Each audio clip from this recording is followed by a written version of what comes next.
Hey, what is going on, guys? It's DK back at you with another video here for the NBA main slate here on Friday. We had a nice 11 game slate here. So last night, it was only 3 game slate. And yeah, I faded Golden State Toronto. So obviously, did not work out for me well because Durant went off. The game went to overtime. I had no exposure to it. So it was a losing night. I did actually make it kind of close because I had Sabonis again. He went off low ownership, got about 50. And the stack of the Kings Clippers game got me close. But really, the Golden State Toronto game going into overtime and Durant just having another huge game really killed me. Okay, so let's look into the slate for today. So honestly, it's a really interesting slate because like from point guard to power forward, like point guard shooting on small forward, power forward, there's not a lot of like plays that I really like. And then center, there's just like there's like 5 or 6 expensive centers I want to play. So it's a pretty interesting slate. I definitely think again it's gonna be a 2 center approach for me, and I think you have to get your centers right if you want to profit in the slate. Okay, so let's start at point guard here, and so Harden I would have interest only if Chris Paul's out. Chris Paul's in. I'm not looking this way at all. If Chris Paul's out, then I definitely will probably have to pivot my lineup around again and try to get Harden in there because with no Chris Paul, he just has insane usage. Westbrook at 11.5. You can't get a better matchup than this in Atlanta. It's just, like I said, I think I want to pay up for, center today, a couple centers, and Westbrook's price is up there now, or he was in the 10s. I liked him a lot. Now he's 11.5. I mean, he can definitely still get you there, but I think I'm going to be looking elsewhere. But if you really like Westbrook, I'm not going to tuck you off him. Again, I think he could have a big night today. Let's see, Kyrie.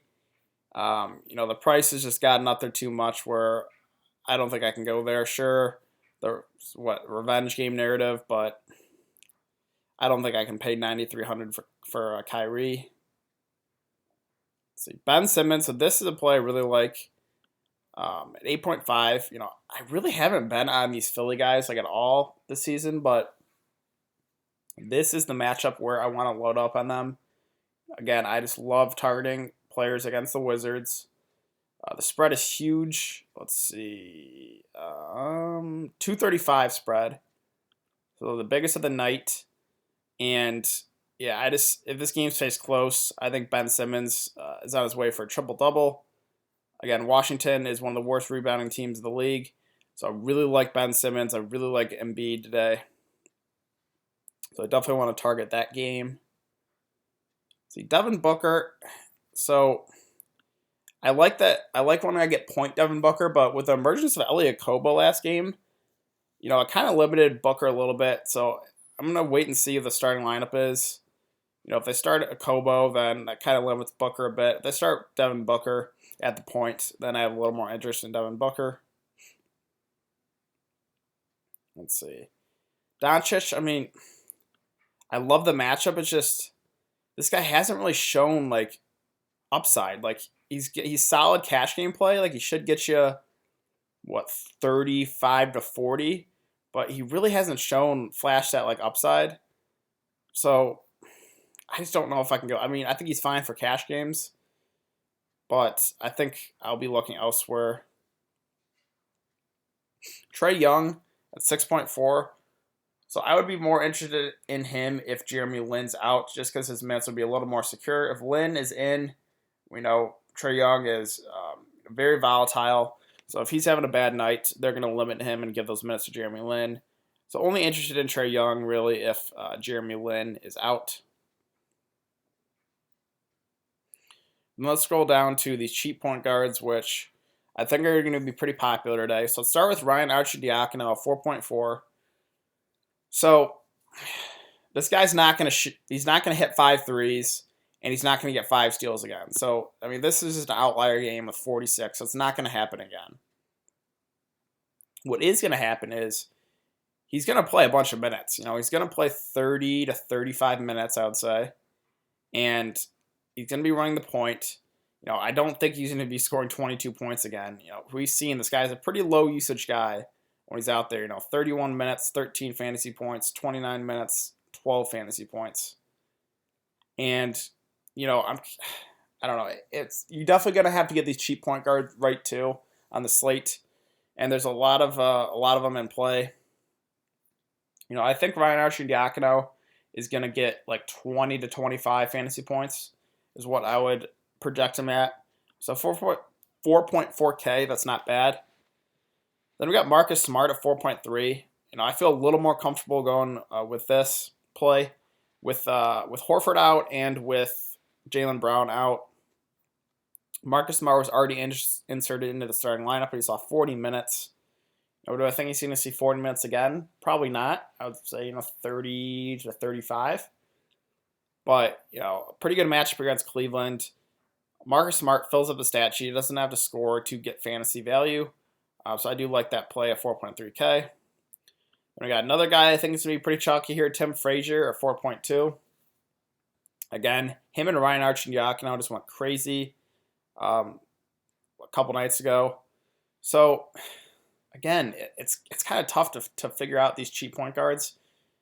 First of all, the fact I saw that he was in the starting lineup before the slate started, and I still just kind of ignored it because we've seen him start before, and they just limit his minutes like a lot. Like he will just start and see like 15 to 20 minutes.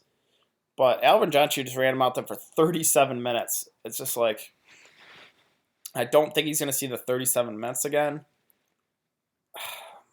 I think Frank Jackson's doubtful again, so that should secure the minutes a little bit here for Tim Frazier. And I don't know. The matchup's okay. Again, these cheap point guards are tough to figure out because they both, Arcidiacono and Tim Frazier had huge nights, and I think they're going to be pretty chalky. So I'm a little undecided on what I want to do there. Again, of those three, I think I'd prefer Marcus Smart the most, just because he's a proven player in the league. Lastly, let's scroll down to another guy that I think is going to be pretty popular here, Elie Okobo, minimum price.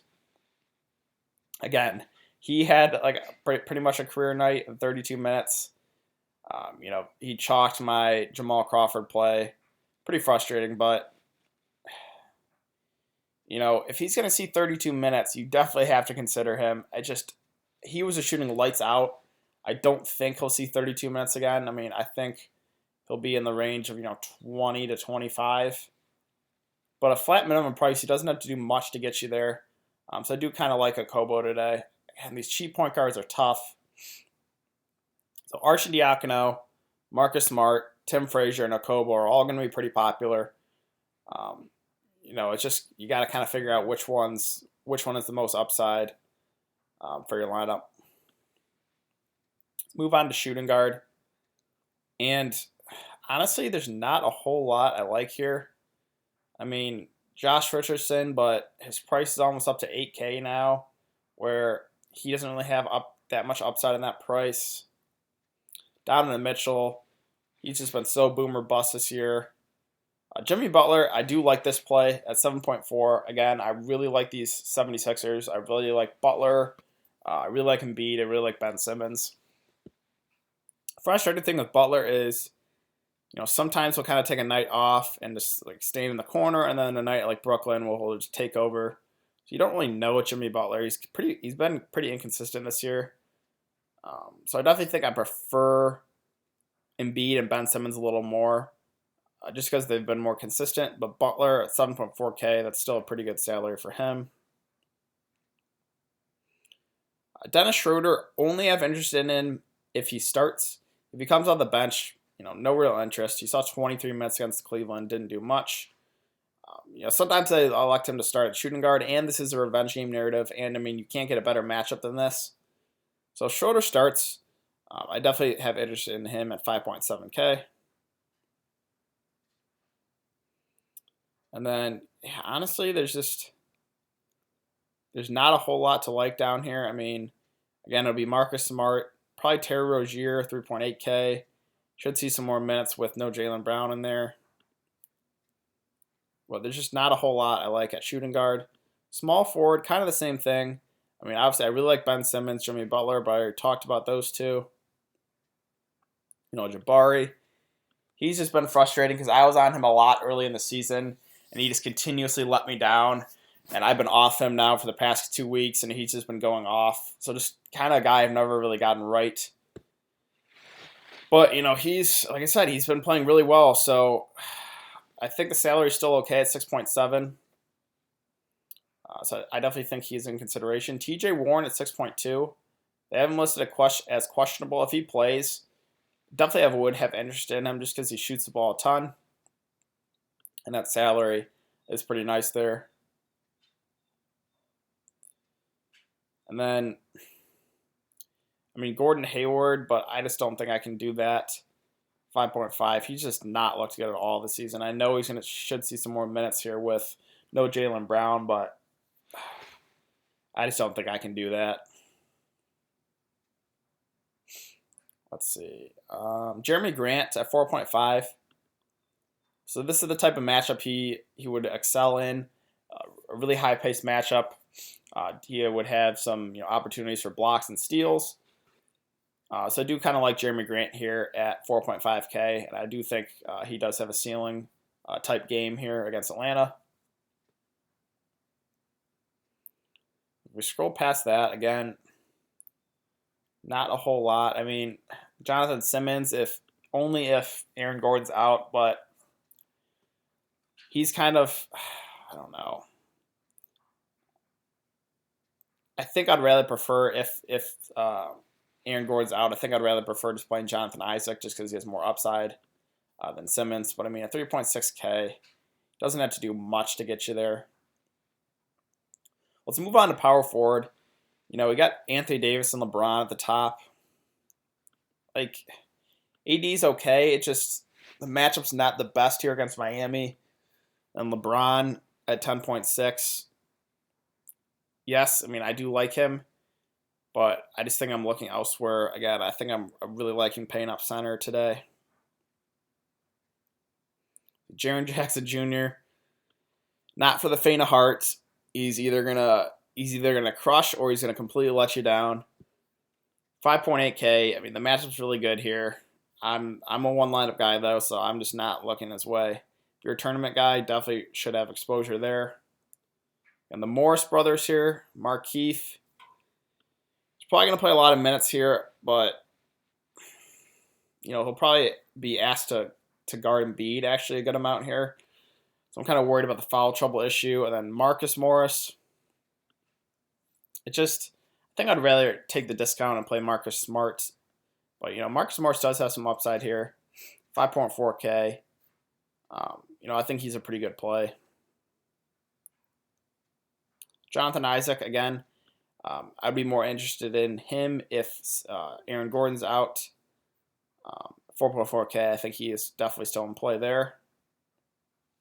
Then let's scroll down to these cheap guys who I've talked about a lot recently in the last 2 videos. Plumlee, still underpriced here at 3.8K. I know last 3 games have kind of been blowouts, so he has overproduced and he's got more minutes. But even if this game stays close, I think Plumlee plays 15 to 18 minutes. It is a revenge game, and he's been very, very productive here, so I do still like the play, and I like he's power forward eligible. And then Richaun Holmes, again. Holmes, Plumlee, I've talked about him a lot recently. They continue to be low-owned. I love Holmes today again here.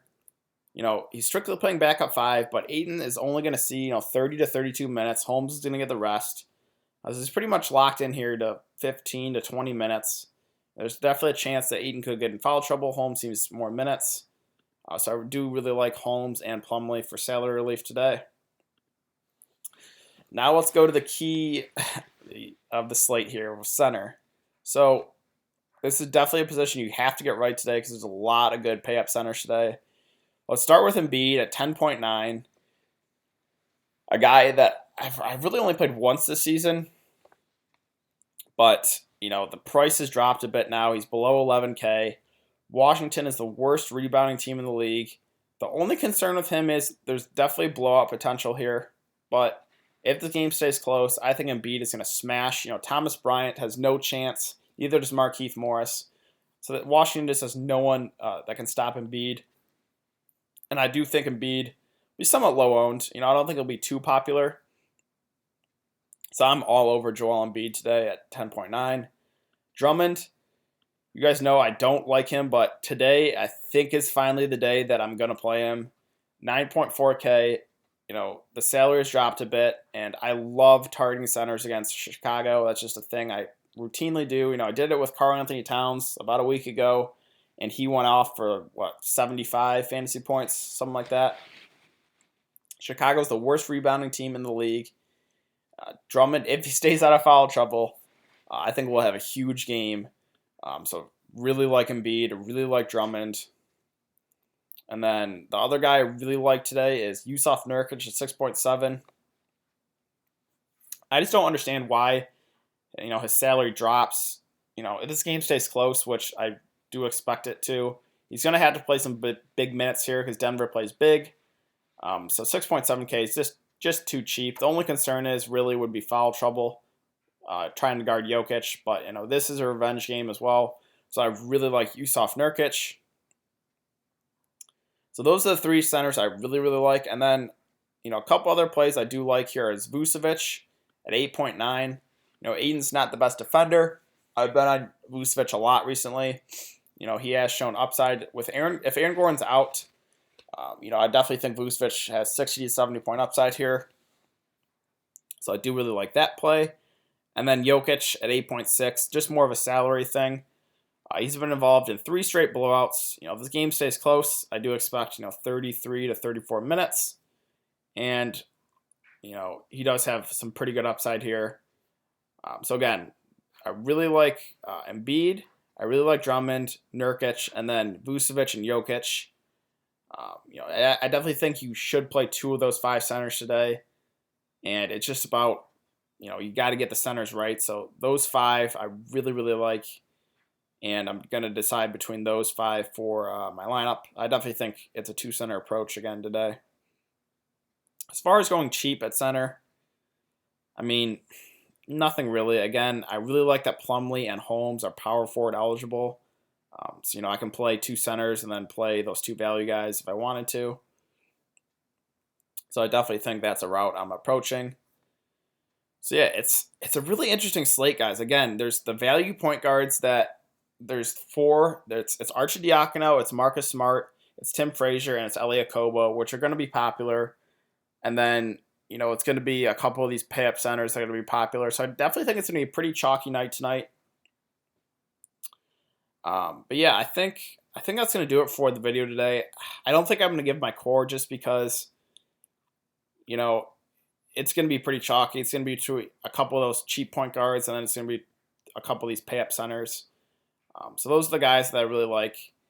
And yeah, if you guys have been enjoying the content, please like this video, subscribe. If you have any questions, you can leave it in the comment section down below. It's also important to follow me on Twitter. If more news comes out, I will give my thoughts there. So really important to follow me on Twitter. And yeah, I will be back Saturday for another NBA slate. So I will see you guys then.